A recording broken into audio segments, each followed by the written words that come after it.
Bismillahirrahmanirrahim. Assalamualaikum warahmatullahi wabarakatuh. Alhamdulillah. Wassalatu wassalamu ala asrofil anbiya'i wal mursalin wa ala alihi wa sahbihi ajma'in. Asyhadu an la ilaha illallah wa asyhadu anna Muhammadan abduhu wa rasuluh. Allahumma shalli ala Muhammad wa ala ali Muhammad kama lamina innaka hamidum majid. Rabbi shrah li sadri wa yassir li amri wahlul 'uqdatam min lisani yafqahu qawli amma ba'd. Alhamdulillah, bersyukur kepada Allah pada malam hari ini kita dapat bersilaturahmi kembali dalam acara rutin kita Halaqah Pekanan Jumat malam yang diselenggarakan oleh Dompet Duafa Hongkong dan IMA Indonesia Muslim Association in Hongkong yang dikhususkan sebenarnya untuk para ekspatriat bapak-bapak yang ada di Hongkong dan juga yang alumni Hongkong. Nah, tapi sekarang kita kembangkan sedikit, juga di streamingkan melalui Facebook Dompet Duafa Hongkong sehingga bisa disimak oleh teman-teman selain bapak-bapaknya, dan juga bisa direkam langsung untuk mengulang atau mereview kembali hal-hal yang sudah didiskusikan dalam kesempatan halaqah ini. Syukur kepada Allah karena kita semua masih dalam keadaan sehat walafiat, dalam dengan semangat untuk pelapor ilmi, selamat untuk bersilaturahim, dan selalu semangat untuk selalu meningkatkan keimanan dan takwaan kita, khususnya bagi kita yang tinggal di Hongkong yang penuh dengan tantangan, penuh dengan godaan yang luar biasa, dan mudah-mudahan Allah senantiasa menjaga kita, melindungi kita, menjaga iman kita, menjaga kesehatan kita, sehingga kita bisa tetap teguh dalam keimanan kita di Indonesia. Salam dan salawat semoga tetap tercurah untuk junjungan kita Nabi besar Muhammad Shallallahu Alaihi Wasallam, para sahabatnya, tabi'in, serta umat Islam mempertahankan agamanya, dan semoga kita termasuk dalamnya. Amin amin ya rabbal alamin.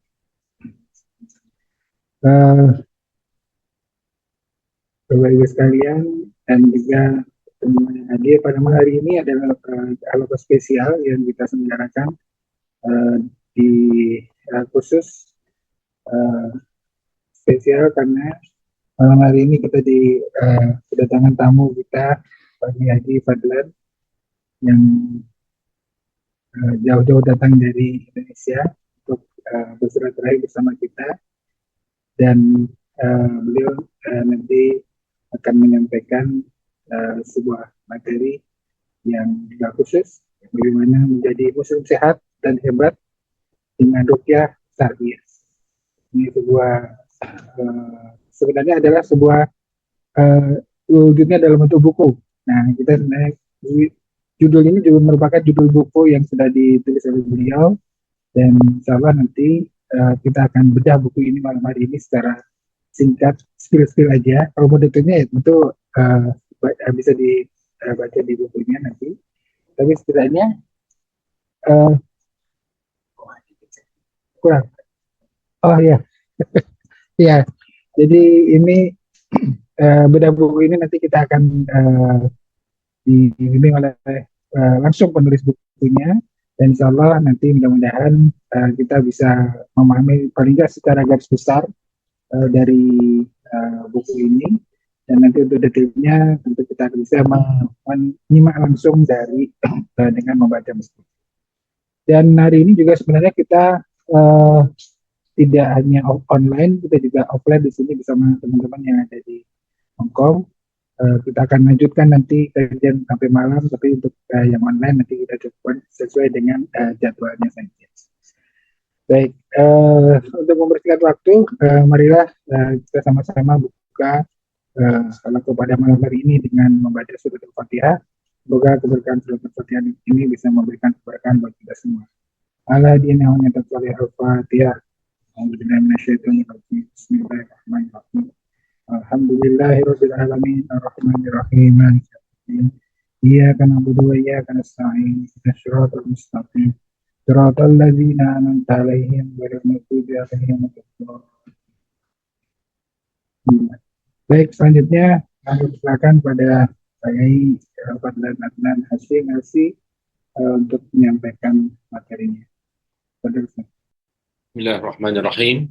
Assalamualaikum warahmatullahi wabarakatuh. Waalaikumsalam. Alhamdulillahi wa kafa, wassalatu wassalamu ala nabiyil mustafa, Sayyidina Muhammadin wa ala alihi wa sahbihi dhawi sidqi wal wafa, wa man sara ala nahjihi wa bittiba'i hadihi iktafa, amma ba'd. فقد قال الله تعالى في محكم تنزيله: أعوذ بالله من الشيطان الرجيم بسم الله الرحمن الرحيم وننزل من القرآن ما هو شفاء ورحمة للمؤمنين ولا يزيد الظالمين إلا خسارا. صدق الله وصدق رسوله ونحن على ذلك من الشاهدين walhamdulillahi rabbil alamin. Saudaraku kaum muslimin dan muslimat yang dirahmati oleh Allah, alhamdulillahi rabbil alamin. Pada kesempatan yang mulia ini kita dipertemukan oleh Allah Subhanahu wa taala di kantor Dompet Duafa Hong Kong, dan saya sebagai dai dari Yayasan Kesehatan Madani dari Indonesia yang alhamdulillah sudah 1 pekan berada di sini membersamai teman-teman di sini, Masya Allah, diajak keliling untuk menyampaikan dakwah sampai ke Macau, kemudian ke Yun Long, ya, Masya Allah, ya, merupakan kenikmatan yang luar biasa, Masya Allah. Pada kesempatan yang ini kita akan bersama-sama membedah kitab yang saya tulis, yaitu menjadi Muslim yang sehat dan hebat dengan ruqyah syariah. Ya, terlebih dahulu saya ingin menyampaikan bahwa saya juga sebagai ketua Dewan Syuro Asosiasi Ruqyah Syariah Indonesia, yang sebelumnya saya sebagai ketua umum Asosiasi Ruqyah Syariah Indonesia. Kemudian buku ini saya tulis pada tahun 1912 dan ini memasuki cetakan yang kedua, Masya Allah, ya, termasuk bestseller di Indonesia, dan alhamdulillah telah memberikan inspirasi bagi saudara-saudara kita yang ingin belajar ruqyah secara praktis. Ya, dengan membaca buku ini, yang penting dia seorang Muslim, kemudian bisa membaca Al-Quran dengan baik. Membaca buku ini praktek langsung bisa, Masya Allah. Ya, ibaratnya yang belajar, ya sudahlah, saya ijazai langsung aja dengan kitab ini. Jadi mudah. Bahkan tukang sayur pun ketika melihat ada kesurupan di daerah Klaten itu, ya, Jawa Tengah, kemudian dia mempraktekkan, ngambil air, dibacakan, kemudian ditiupkan, diminumkan kepada pasien yang sedang kesurupan. Alhamdulillah Allah berikan kesembuhan. Jadi ruqyah syariah ini tidak harus dipraktekkan oleh seorang ustadz ataupun seorang ulama yang ahli Al-Quran. Setiap Muslim bisa melakukan ruqyah. Maka saya menyampaikan ruqyah ini sebenarnya sarana kesehatan bagi setiap Muslim, dan untuk mencapai kehebatan-kehebatan dalam keimanan, Insya Allah. Jadi orang-orang yang beriman ketika banyak melakukan bacaan-bacaan Al-Quran dan doa-doa penjagaan, maka menjadi orang yang hebat. Ya, inilah menjadi Muslim yang sehat dan hebat dengan ruqyah syariah. Nah, apa itu ruqyah syariah? Ruqyah syariah adalah bacaan ayat-ayat Al-Quran secara tartil. Kita biasa membaca Al-Quran dengan tartil, ya, Masya Allah, dengan jelas, perlahan-lahan, ya. Kita perhatikan tajwidnya, makharijul hurufnya, ya, Masya Allah, adab-adabnya kita jaga. Kemudian juga membaca doa-doa yang diajarkan oleh baginda Rasulullah Sallallahu Alaihi Wasallam dengan penuh penghayatan, dengan khusyuk, dengan penuh keyakinan, dengan penuh keikhlasan untuk mengharap ridha Allah Subhanahu wa Ta'ala. Masya Allah. Jadi bacaan-bacaan doa ini sangat istimewa, ya. Termasuk ayat-ayat yang kita baca, bisa kita mengambil ayat-ayat pilihan, ya, misalnya surah Al-Fatihah, kemudian Ayatul Kursi, surah Al-Ikhlas, Al-Falaq dan An-Nas, ya. Maka bisa kita bacakan, kemudian kita mohon kepada Allah Subhanahu wa Ta'ala. Nah, terapi ruqyah syariah ini bukan berarti kita kemudian berlepas diri dari kedokteran modern, ya. Karena memanfaatkan hasil penelitian ilmu kedokteran ini, ya, ataupun ilmu pengetahuan ini juga bagian dari hikmah yang diperintahkan oleh Nabi kita Muhammad SAW untuk kita mengambilnya. Nah, sebagaimana beliau bersabda, al-hikmatu dhawalatul mu'min, anna wajadaha fahuwa hakun nasi biha. Ilmu pengetahuan adalah barang yang dicari-cari oleh setiap orang yang beriman. Maka dimanapun ia menemukannya, ialah orang yang paling berhak untuk mendapatkannya, memiliki atau untuk memanfaatkan. Ya, seperti misalnya ada tensimeter. Nah, ini ya, kita seorang ustadz, seahli-ahlinya nggak bisa mengetahui berapa tensinya, maka menggunakan alat modern. Oh, kita tahu ini adalah tensinya tinggi, Masya Allah. Maka kita kemudian berhati-hati apa yang kita jaga dari sisi makanannya, Masya Allah. Kemudian untuk mengetahui berapa kadar gula darah, kadar kolesterolnya berapa, Masya Allah, asam uratnya berapa, ini kan penemuan-penemuan ilmu pengetahuan modern. Dan kita bisa memanfaatkan itu, ya.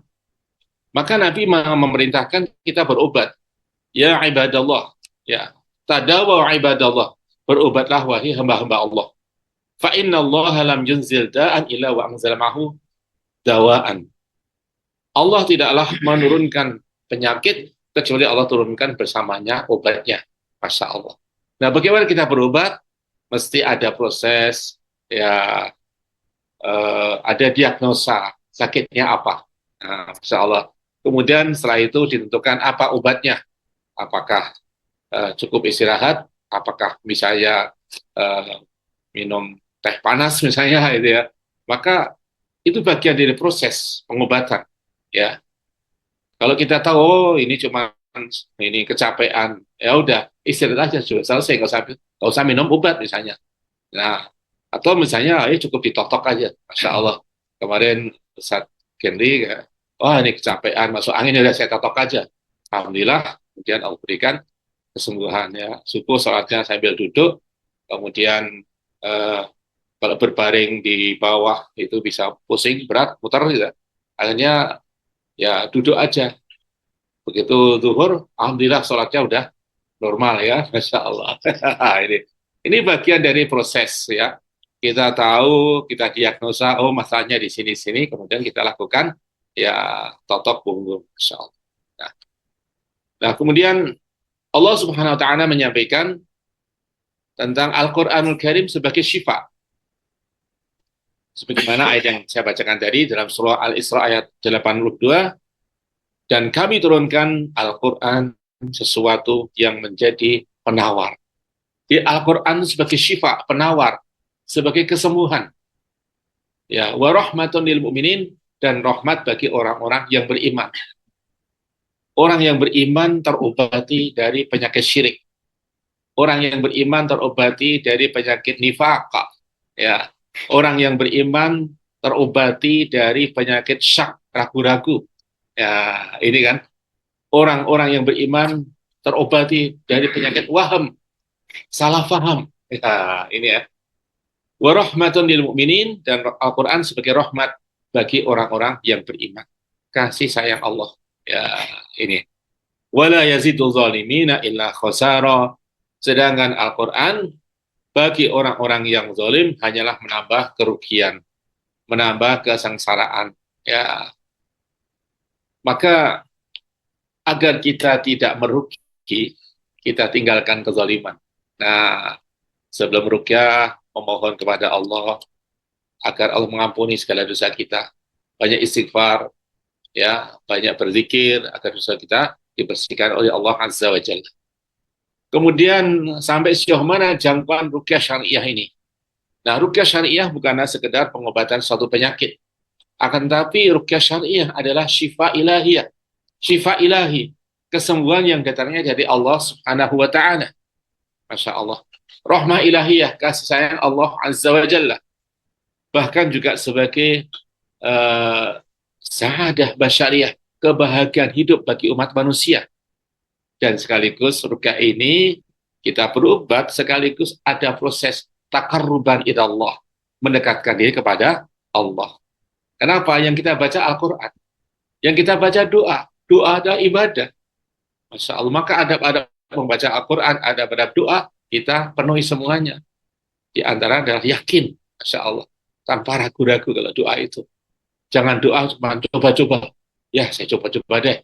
Nah ini namanya spekulasi itu ya. Ya, maka yakin modalnya itu. Ya, bahkan untuk kesuksesan hidup, kesuksesan usaha, kesuksesan kita berbisnis, Masya Allah. Ya, kenapa banyak doa-doa kita yang kita baca itu mengandung unsur pembentengan diri dari kejahatan makhluk yang Allah ciptakan. Min syarri ma khalaq. Siapa yang Allah ciptakan itu? Ya ada manusia, ada bangsa jin, ada juga benda-benda, makhluk-makhluk yang lain, binatang dan sebagainya. Maka rukyah ini adalah taqarruban ilallah sekaligus untuk membentengi diri kita dari kejahatan-kejahatan makhluk-makhluk Allah yang lain, yang kita tidak tahu. Virus kita nggak tahu, nggak lihat kan. Ini, Masya Allah. Itulah, karena rukyah syariah hakikatnya kita melakukan proses, ya, installing kehidupan kita dengan syariah Allah. Kita menginstal kehidupan kita itu dengan apa yang Allah turunkan berupa syariat ini. Nah, kemudian Ibnu Qayyim al-Jauziyah menjelaskan dalam kitab Zadul Ma'ad, dia menyampaikan Al-Quran adalah kesembuhan semua penyakit baik psikis dan fisik. Masya Allah. Kesembuhan di dunia maupun di akhirat. Akan tapi tidak semua orang diberikan kesiapan dan kemudahan untuk sembuh dengan Al-Quran. Jadi tidak setiap orang bisa dirukyah, kemudian sembuh. Bisa dimudahkan bagi orang yang dimudahkan. Ya, tapi ada juga yang memang nggak percaya kepada Al-Quran, dirukyah, maka merasakan nggak ada apa-apanya Al-Quran. Maka saya katakan Allah sudah menyampaikan wala yazidu zalimina illa khasara. Bagi orang yang zalim, orang-orang musyrik, orang-orang yang menganiaya diri sendiri, dibacakan Al-Quran, maka hanyalah menambah kerugian.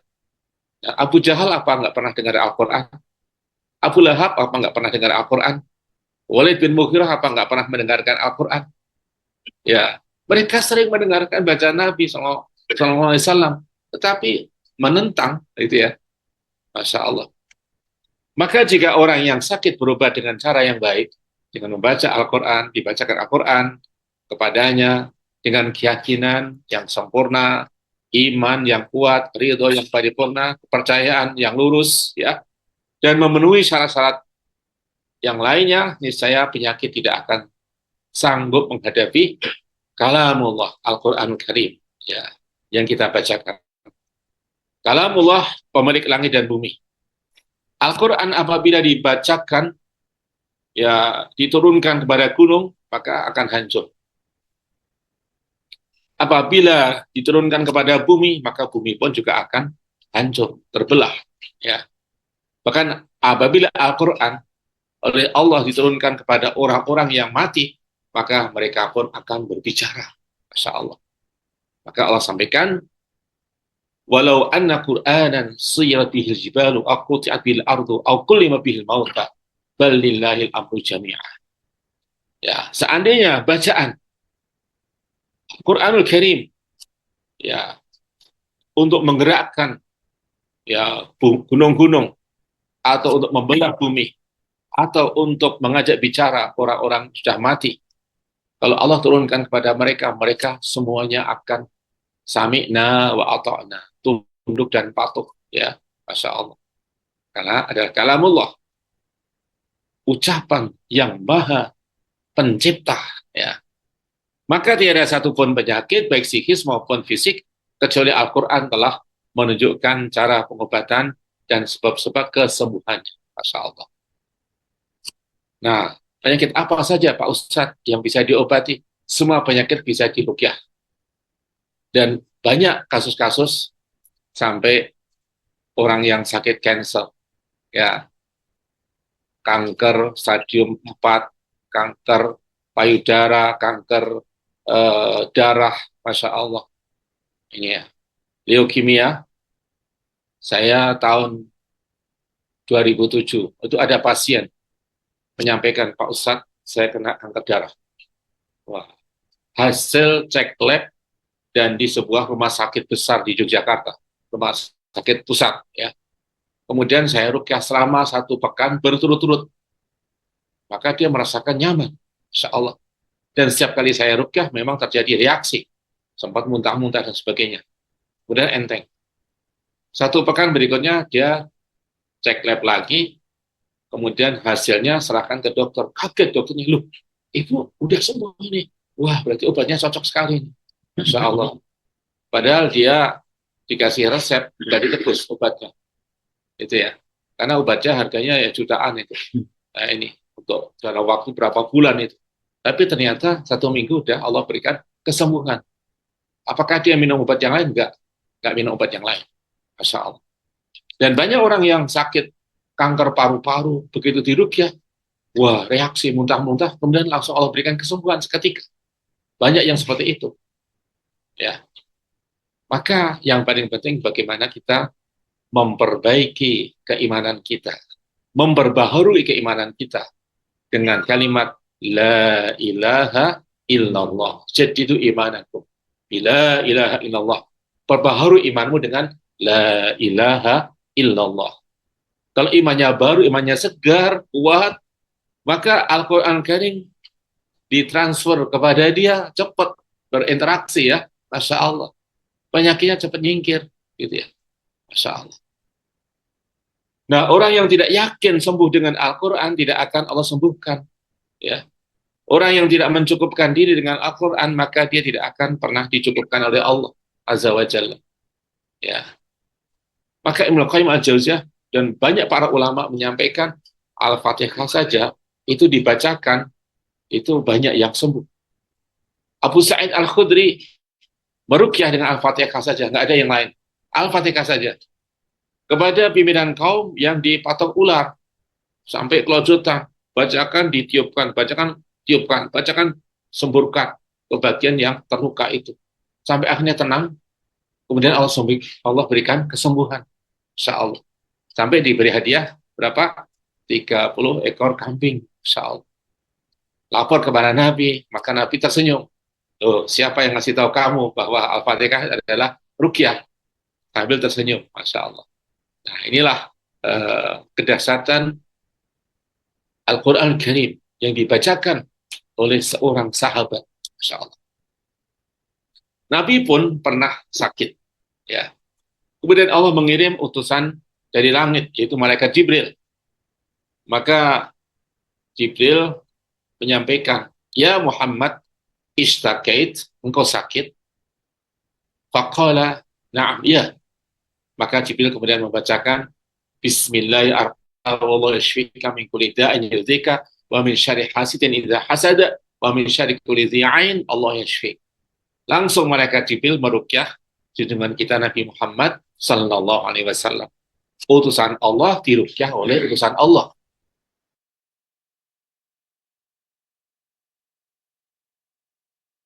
Tidak mengajarkan misalnya herbanya apa, misalnya makanlah ini, enggak begitu. Diruqyah langsung dengan bacaan doa. Dan akhirnya Allah berikan kesembuhan. Ya.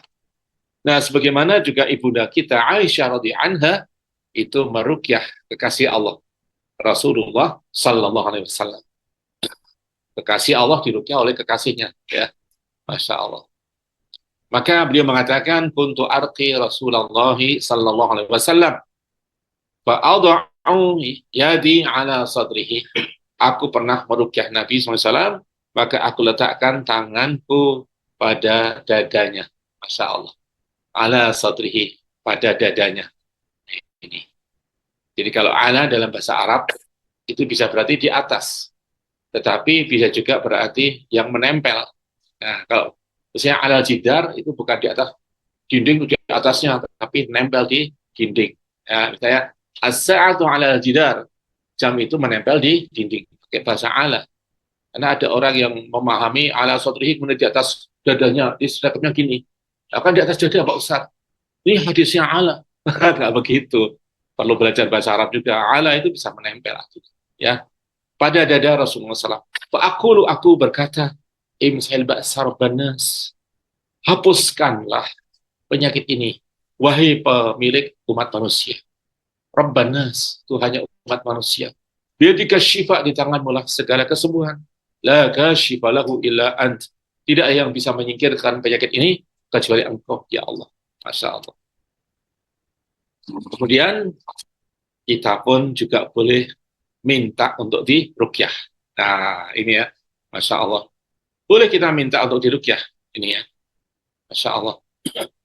Nah, sebagaimana Ibunda Aisyah radhiyallahu anha menyampaikan, kana Rasulullah sallallahu alaihi wasallam ya'muruni an astarqiya minal ain. Adalah Rasulullah SAW pernah memerintahkan aku agar aku minta ruqyah dari ain. Jadi boleh minta ruqyah itu.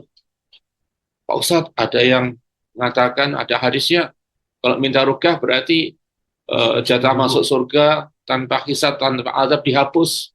Ya, itu adalah pemahaman yang salah. Ini ya. Ya, pernah ada yang memahami begitu. Kemudian saya sampaikan ya.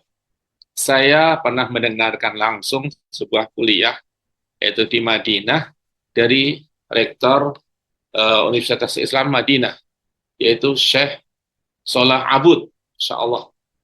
Ya, beliau membahas hadis tentang 70.000 umat Nabi kita Muhammad SAW masuk surga tanpa hisab, tanpa azab. Di antaranya humul ladzina la yasarkun.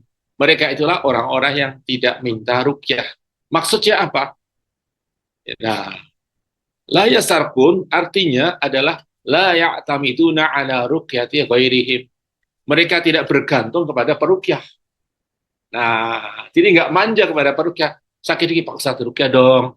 Ya, ini itu kantong kering ruqyah dong Pak Ustadz. Ini kanker, kantong kering ruqyah dong Pak Ustadz. Ini susah tidur ruqyah dong Pak Ustadz. Nggak bergantung kepada peruqyah. Tetapi, nah ini pentingnya kita peruqyah itu mengajarkan, mengedukasi masyarakat supaya bisa mempraktikkan ruqyah di rumahnya masing-masing. Ini penting, gitu ya. Sehingga jangan sampai menganggap bahwa ruqyah ini, wah, dimonopoli para ustadz. Wah, ini. Ya, ustadz justru mengedukasi umat untuk bisa memahami ruqyah secara baik, sehingga bisa mempraktikkan. Ya. Apa keistimewaan ruqyah syariah? Ruqyah ini adalah kita menghidupkan sunnah Rasulullah SAW yang hampir mati. Masya Allah. Ya. Ruqyah sebagai terapi utama bagi orang yang terkena gangguan jin atau mengusir gangguan jin dari rumahnya atau tempat usahanya. Tempat usaha ada gangguan, buka warung, ayam yang baru digoreng, tiba-tiba, loh, ada belatongnya. Nah, ini. Masak nasi, nggak matang-matang. Nah, itu. Padahal magic jar-nya sama. Tapi kalau masak di rumah, matang gitu ya. Masak di warung, nggak matang. Ada gitu kasusnya. Ya, daging baru dimasukkan ke freezer, dibuka, loh, udah berjamur. Sehingga udah nggak layak untuk dijual. Nah, kita ruqyah. Selesai. Ya. Ada rumah sakit, penyakit gangguannya apa? Nggak ada pasien yang masuk. Nah, gimana rumah sakit itu tempat pasien, tapi nggak ada pasien yang bisa masuk. Masuk sih masuk, keluar lagi. Masuk, keluar lagi. Masuk, keluar lagi. Jadi petugas parkir ngasih tiket masuk parkir, begitu sampai ruang lobi ataupun ke bagian UGD, langsung pasiennya marah-marah. Oh, nggak mau di sini, keluar. Ini keluar lagi. Nah, kita rukyah, insya Allah. Gimana rukyahnya? Ya saya bacakan di air. Loh Pak Ustadz, ini rumah sakit gimana ngasih airnya? Ya karena rumah sakitnya lebarnya 5,5 hektar, ya saya pakai 2 tangki 10.000 liter. Nah, saya naik ke atas, saya bacakan, saya campur kasih daun bidara, masya Allah. 50 botol aduk pakai bambu gede itu ya. Kemudian bacakan, selesai, semprotkan keliling rumah sakit. Alhamdulillah sampai sekarang normal lagi. Pasien datang biasa. Nah, ini udah puluhan tahun terjadinya. Ini. Begitu pula rumah sakit yang lain banyak kasus seperti itu. Ya. Nah, inilah kedasatan rukyah syariah untuk merukyah tempat usaha. Ya, merukyah kendaraan. Nah, kendaraan ada gangguan, tiba-tiba hidup sendiri atau mati sendiri, masya Allah. Jadi ada kuncinya sudah diambil. Malam-malam loh, kok mobilnya hidup sendiri? Nah, aneh itu. Ya, ini. Rukyah saja selesai itu. Ya, ada pembalap itu motor trail itu ya. Dia mau misalnya mau ya balapan itu ya. Ini mau tanding. Ini jamnya udah ditentukan, mau berangkat dari rumah. Udah, pokoknya nggak akan terlambat ya. Ternyata sepeda motornya yang untuk ngetir itu udah diikat sampai di tengah jalan, tiba-tiba terlemparkan ke tengah sawah. Lah bingung, loh kok nggak ada? Berhenti dicek, oh di tengah sawah. Nah gimana? Bingung kan? Harus ya kerja bakti, panggil petani ngambil di tengah sawah itu, yang banyak ini apa lumpurnya itu. Akhirnya berapa jam menarik ke pinggir, membersihkan segala.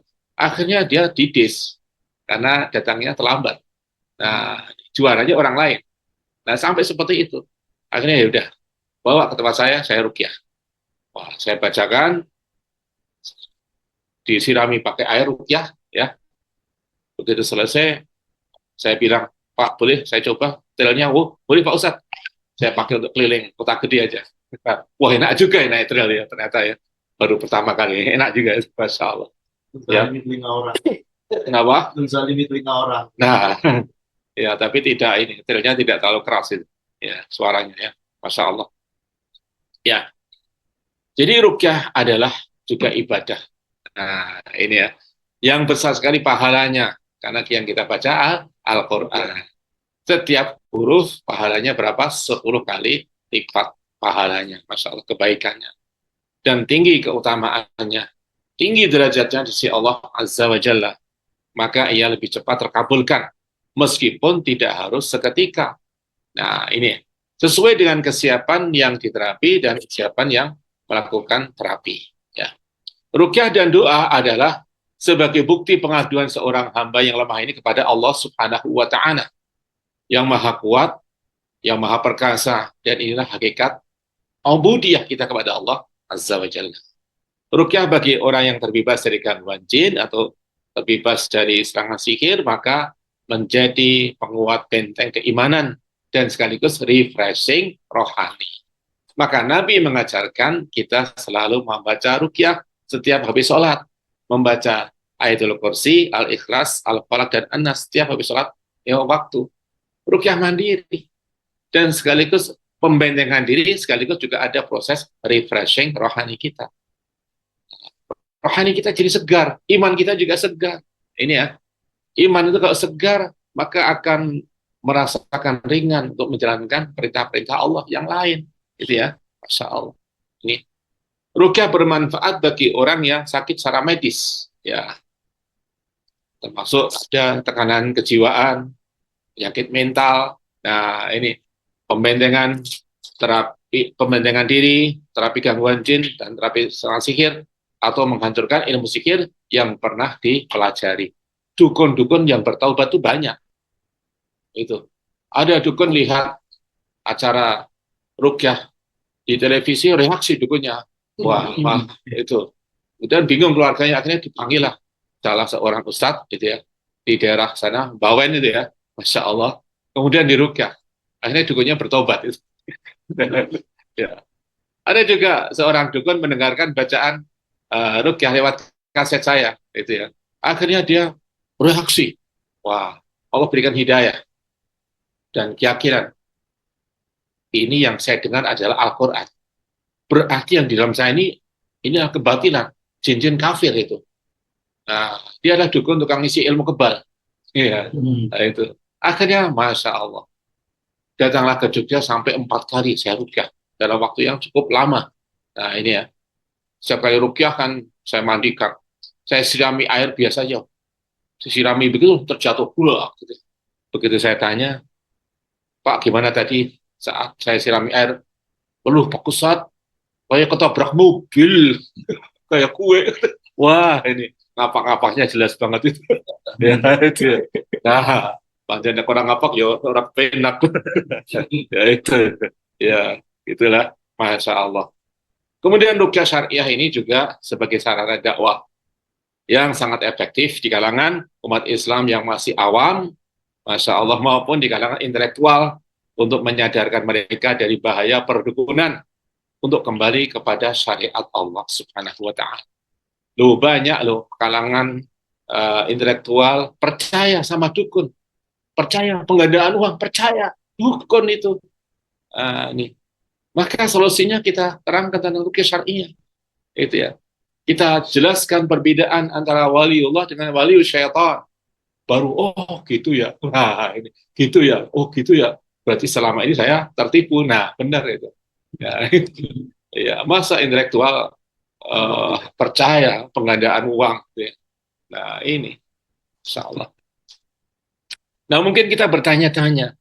Ketika orang sakit, kemudian mendengarkan rukyah, mendengarkan bacaan Al-Quran dan doa, proses apa yang terjadi di dalam tubuhnya yang menjadikan ia sembuh. Nah, ini. Bacaan rukyah itu ada mengandung 2 unsur. Yang pertama adalah suara rohani yang dikumandangkan oleh seorang terapis. Suara rohani seorang terapis berarti juga ya, kekuatan imannya, ya, spiritualnya, mentalitasnya, ya, keberaniannya, ketegasannya, termasuk juga kualitas bacaannya. Nah, ini kan, maka orang yang bacaannya salah bisa jadi ketika jinnya reaksi malah membetulkan bacaan rukyahnya. Loh, Pak Ustadz ini kurang dawa gue. Ini kacau itu ya. Ini maca kurang panjang itu. Itu. Maka mentalnya jatuh gitu ya. Ini. Kemudian yang kedua, ada nilai-nilai yang tergantung pada ayat atau doa yang dibacakan. Insya Allah. Setiap ayat mengandung ya unsur apa nilai yang khusus ya. Misalnya Al-Fatihah. Nah, ini ketika kita membaca iyyaka na'budu wa iyyaka nasta'in, maka nilai ubudiyah dan nilai isti'anah kepada Allah itu sangat kuat. Ihdinas siratal mustaqim, minta petunjuk kepada Allah Azza wa Jalla. Nah, ini. Berbeda ketika kita membaca Ayatul Kursi. Nilainya adalah penjagaan diri. Kalau Al-Fatihah mendapatkan pertolongan, minta pertolongan kepada Allah, tekad beribadahnya kepada Allah, minta petunjuk kepada Allah. Ayatul Kursi, pembentengan diri dari gangguan setan. Ya. Maka setiap ayat memiliki nilai-nilai yang istimewa, termasuk doa-doa. Membaca doa, Bismillahilladzi la yadurru ma'asmihi syai'un fil ardi wala fis sama' wa huwas sami'ul 'alim. Nah, doa ini kita yakin dengan nama Allah. Tidak ada yang bisa mendatangkan bahaya apapun di bumi maupun di langit. Dialah yang ketika kita bersama nama Allah, ya, nggak ada sesuatu apapun yang bisa mendatangkan bahaya di bumi maupun di langit. Dan dialah Allah Maha mendengar, Maha mengetahui. Nah, dulu ada penampakan ular, ya, di kampung di Yogyakarta sana, itu ya. Berapa minggu ularku di tanaman hias. Nah, kemudian sudah diusir-usir, nggak pergi-pergi. Dan siang malam situ ularnya tampak jelas. Maka saya datang, saya membaca Bismillahilladzi la yadurru ma'asmihi syai'un fil ardi wala fis sama' wa huwas sami'ul alim. Ular yang tadinya begini mau nyerang, tiba-tiba langsung jatuh brok, itu langsung gitu ya. Ya lemes gitu ya. Ya, maka saya cari pukul, ternyata langsung hilang.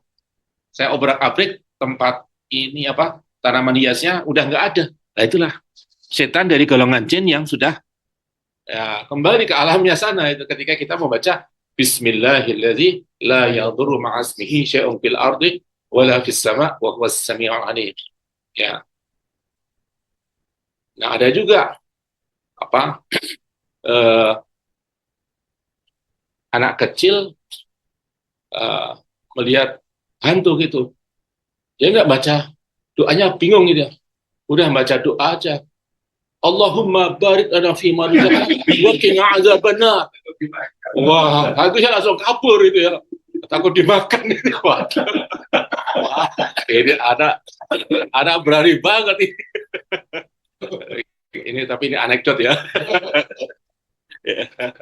Ya, saking takutnya langsung kabur daripada dimakan itu. Karena dia hafalnya doa makan. Ya, Masya Allah. Nah, ini ya, Masya Allah. Nah, kemudian secara ilmiah, gitu ya, tentang pengaruh ya eh, sel-sel kita oleh suara-suara yang diperdengarkan kepada kita. Nah, seorang peneliti di University of Washington, dia adalah Alan Covey, mengatakan sesungguhnya kita memahami bahwa otak itu tidak bekerja seperti unit komputer yang besar, ya. Akan tetapi di dalam otak ada banyak sekali sistem komputer yang bekerja dengan berkoordinasi satu dengan yang lainnya. Karena setiap sel adalah unit komputer yang sangat kecil. Masya Allah. Satu sel itu seperti unit komputer sendiri. Ya ini, Masya Allah. Dan komputer ini terpengaruh oleh getaran suara di sekitarnya. Khususnya ya ada getaran elektromagnetik, ya, ada getaran suara, Masya Allah. Termasuk kita sendiri, kalau misalnya mendengarkan eh, kabar gembira, gimana? Wah, langsung berbinar-binar ya. Ada berita sedih, langsung tampak kesedihan. Sel-sel kita yang merespon langsung oleh getaran suara itu. Ya ini. Maka oleh sebab itu eh, sel-sel setiap anggota tubuh manusia bergerak dengan frekuensi tertentu dan membentuk sistem yang terpadu dan rapih yang akan terpengaruh oleh suara di sekitarnya. Masya Allah. Nah, ini. Ketika orang yang sering mendengarkan bacaan Al-Quran terpengaruh oleh suara nilai-nilai Al-Quran. Ini. Dengarkan nyanyi-nyanyian, maka terpengaruh oleh suara nyanyi-nyanyian. Ya, apalagi nyanyi-nyanyian yang sifatnya cengeng, lagu-lagu yang putus asa, misalnya hancur hatiku, wahai hancur tenan itu. Lah itu ya, ini hancur hatiku sejak kau tinggalkan. Ya itu nyanyi cengeng itu, hancur itu ya. Maka nilai kehancuran itu masuk ke dalam jiwanya, dalam sel-sel tubuhnya itu terpengaruh itu. Ya, maka ada orang yang putus cinta, kemudian hari-hari hanya mendengarkan lagu-lagu broken heart. Nah, ini ya. Akhirnya 2 tahun dia mengurung diri di kamar. Ini seorang gadis dia. Nah, begitu diajak ke tempat saya rukyah, kemudian saya tanya, Mbak, gimana tadi mendengarkan bacaan Al-Quran? Alhamdulillah Pak Ustadz, lebih tenang.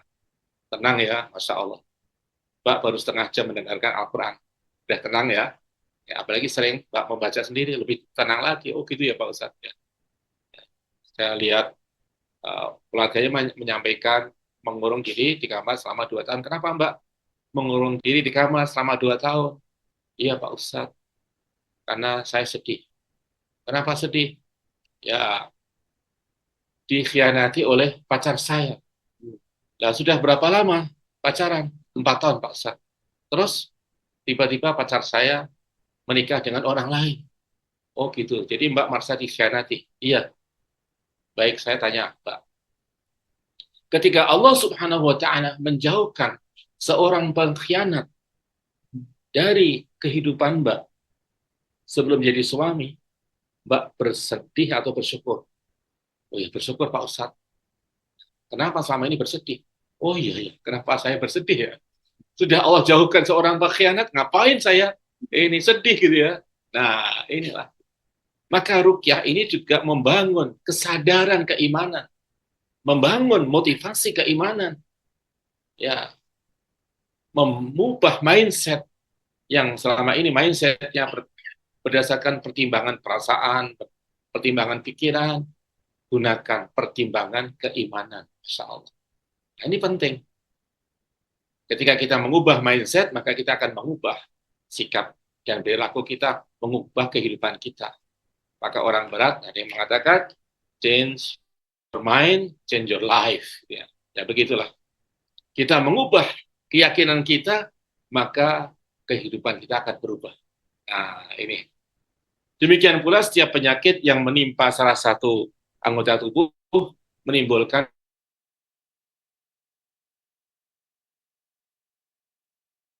akan keluar dari sistem tubuh dan berdampak bagi seluruh tubuh. Inilah Nabi mengatakan, ya, seorang orang-orang yang beriman itu seperti tubuh yang satu dalam kasih sayangnya, Masya Allah. Idza ishtaka minhu 'udwun tada'a sa'irul jasadi bis-sahri wal ummah.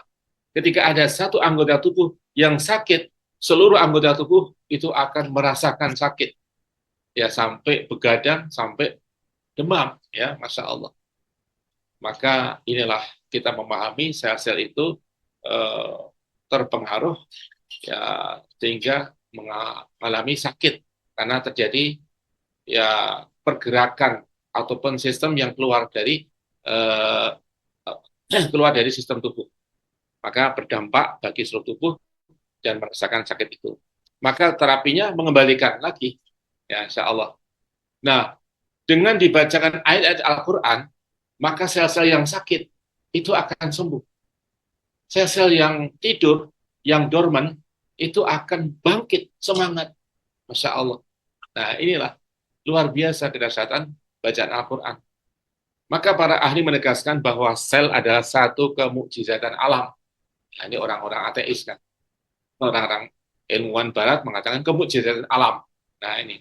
Sedangkan kita mengatakan sel adalah kemukjizatan Allah Subhanahu wa taala yang menciptakan alam semesta. Nih.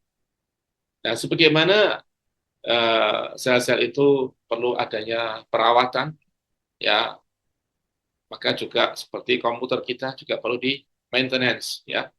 Kalau nggak dirawat, seperti apa yang terjadi? Nah, sel-sel ini butuh kita rawat, kita maintenance dengan zikrullah, dengan membaca Al-Quran. Karena hati akan mudah berkarat dan tidak ada yang bisa membersihkan karat hati kecuali dengan tilawatul Quran wa zikrullah. Maka rukyah ini adalah terapi utama bagi sel-sel tubuh kita. Nah, ini. Banyak membaca Al-Quran, sehat. Nah, inilah kedahsyatan yang kita rasakan langsung. Banyak membaca Al-Quran, maka ya sehat, insya Allah. Bahkan banyak para ulama Al-Quran, ya, saya melihat sendiri bagaimana Syekh Nawawi, ya, Al-Hafidh di Pondok Pesantren An-Nur, Bantul itu, ya, usianya sudah 90 tahun. Mengimami, baca Al-Qurannya masih fasih. Mendengarkan baca Al-Quran masih jelas, Masya Allah. 90 tahun, nggak pakai pikun. Baca Al-Qurannya masih lancar. Ya, ini. Udah baca Al-Quran, luar kepala betul. Ya. Masya Allah. Maka itulah kedahsyatan membaca Al-Quran. Masya Allah. Nah, seorang peneliti dari Prancis, dia ada seorang musisi, ya, Mamong Febin namanya. Dia melakukan penelitian terhadap sel-sel kanker selama 2 tahun. Bagaimana akhirnya dengan berbagai macam suara. Akhirnya suatu saat sel-sel kanker itu pecah, hancur. Ketika terdengarkan suara-suara tertentu. Sampai akhirnya dia mengatakan, kesimpulannya, sesungguhnya suara manusia membawa irama rohani yang khas, dan ia jadikan suara itu sebagai sarana kuat untuk kesembuhannya. Nah, ini orang yang non-Muslim meyakini adanya suara rohani yang khas untuk kesembuhan. Apalagi kita mengisi suara rohani kita dengan Al-Quran. Jelas Allah sampaikan syifa wa rahmah, kesembuhan dan rahmat Allah. Maka kita semakin yakin dengan bacaan Al-Quran Karim. Nah, inilah ruqyah syariah yang kita pelajari, dan kalau kita ingin memahami secara singkat, ya bisa ruqyah itu langsung kita bacakan. Ya, berwudu terlebih dahulu, ya, kemudian boleh membaca, diarahkan ke air, ya, misalnya bacakan Al-Fatihah, kemudian kita tiupkan. Meniupkannya itu sedikit dikeraskan, jadi bukan gini, tetapi agak dikeraskan, dihendakkan. Nah, jadi ada semburan, ya, ini Al-Fatihah semburkan, kemudian Ayatul Kursi, kemudian semburkan, Al-Ikhlas semburkan, ya, Al-Falaq semburkan, Anas semburkan, kemudian selesai kita membaca doa kesembuhan. Misalnya, Allahumma azil ba'sa rabban nas, ishfi wa anta syafi, la shifaa illa shifa'uk, shifa'an la yughadiru saqama. Doa perlindungan, Bismillahilladzi la yadurru ma'asmihi syai'un fil ardi wala fis sama' wa huwas sami'ul alim. Ya, doa-doa yang lain, misalnya a'udzu bikalimatillahi tammati min syarri ma khalaq. Boleh, ya. Doa-doa yang lain, Rabbana atina fid dunya hasanah wa fil akhirati hasanah wa qina adzabannar. Doa ini doa sabu jagat. Pernah Nabi ajarkan kepada sahabat yang sakit nggak bisa bangun. Tiap hari baca doa ini, akhirnya Allah sembuhkan sampai bisa bangun sholat dengan normal, Masya Allah. Jadi ini juga doa kesembuhan, ya, Rabbana atina fid dunya hasanah wa fil akhirati hasanah wa qina adzabannar. Selesai, kemudian diminum dengan membaca Bismillah.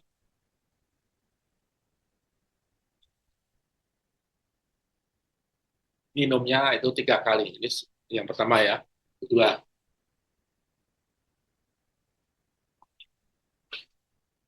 yang ketiga, Bismillah.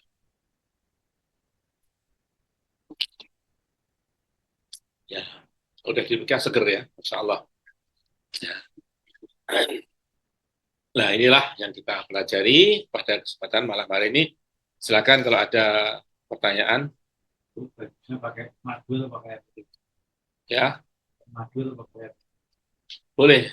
Pakai madu boleh. Kasih madu bagus, ya. Masya Allah. Ya.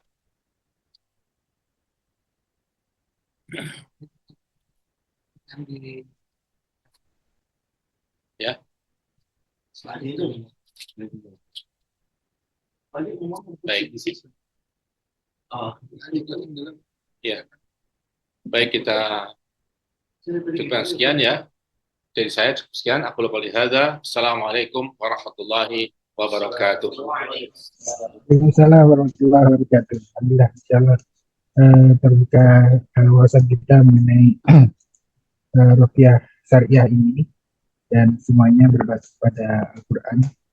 Dan untuk teman-teman yang di Facebook, kita cukupkan sekian, mudah-mudahan bermanfaat. Dan untuk tadi adalah sebagian gambaran umum dari apa yang disampaikan oleh Ustaz, dan sebenarnya semua yang ada lengkap di sini, Ustaz, ya, di buku ini, buku dengan judul Menjadi Muslim Sehat dan Hebat dengan Ruqyah Syariah. Ini ada buku yang terbit dijual di umum, tapi kalau misalkan ingin memiliki bisa menghubungi kami di tempat apa, nanti akan kita upayakan untuk bisa dikirim dari Indonesia. Dan untuk teman-teman yang di Indonesia bisa dibeli di umum, Ustaz, atau di online? Online bisa. Online sudah ada, sudah ada dijual di online. Mudah-mudahan biar bisa lebih detail lagi melihat, meneliti, dan malam hari ini kita spill aja dan bisa mengatur semuanya. Baik, untuk teman-teman yang di Facebook, kita cukupkan sampai sekian dulu. Terima kasih Ustaz atas penjelasannya. Kami akan lanjutkan lagi diskusi ini sampai besok pagi bersama teman-teman yang secara offline di kantor dan untuk sebetulnya Zoom nanti juga masih bisa ikut tanya jawab.